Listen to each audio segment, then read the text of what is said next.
How do you even?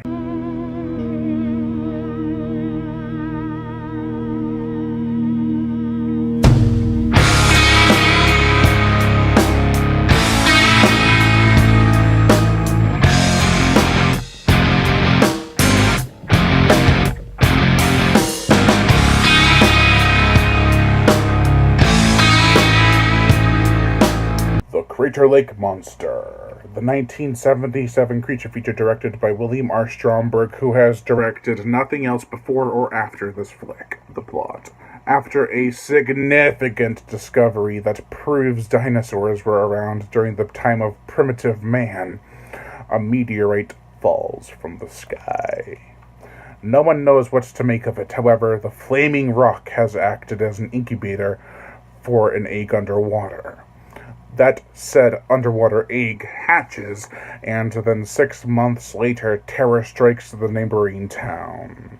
I say 6 months, but they do a terrible job conveying that said time has passed. When I first saw this movie, I thought the egg hatched and then was instantly huge. Even if 6 months had passed, the creature is gargantuan by this point. For such a short period of time, I don't think it was quite possible.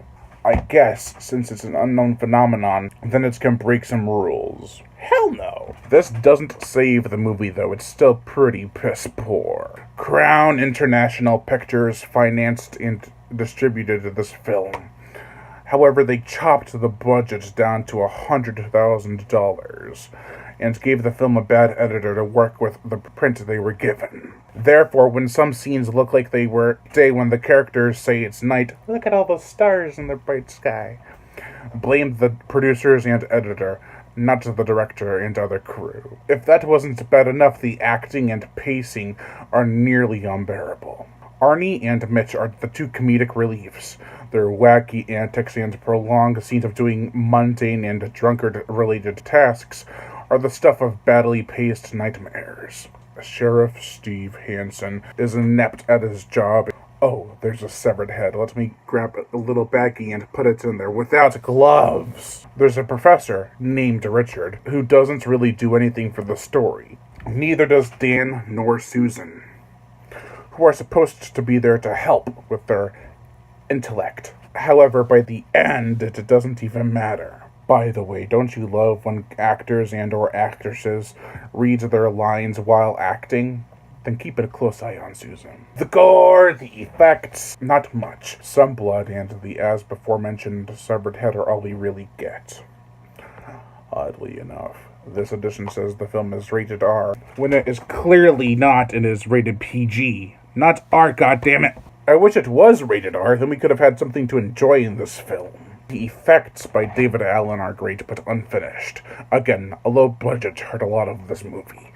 Therefore, the stop animation is great, but when splashes or ripples are needed in the water, they are non-existent. It looks like it's pasted on. The motion picture soundtrack is cool at first, but after a while, a lot of the music gets boring. Oh, and those folk twains are out of place and annoying. Given a bigger budget, this film could have been something. However, its bad pacing, acting, and music, as well as lack of gore, really hurt it.